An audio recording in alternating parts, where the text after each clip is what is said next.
బాధితుల మీద యాక్షన్ జరగడం జరిగింది.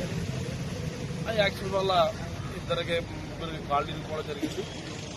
ఎందుకంటే ఒక మైనర్లు బండి మీద నడుపుతూ వాళ్ళు స్కూల్ దగ్గర వచ్చేసరికి చాలా ఇబ్బంది పడే పరిస్థితి ఉంటుంది.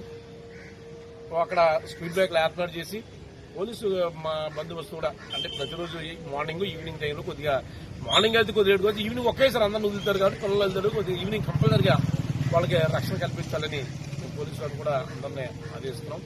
మరి ముఖ్యంగా వాళ్ళందరినీ సాయస్పృతి హాస్పిటల్ ఉంటే ఆ సాయస్పృతి హాస్పిటల్కి వచ్చి మనం 5 ఉన్నట్టు వాటికి అందరూ ముగ్గురు ఒక డిశ్చార్జ్ ఇద్దరిని పరామర్శించడం జరిగింది.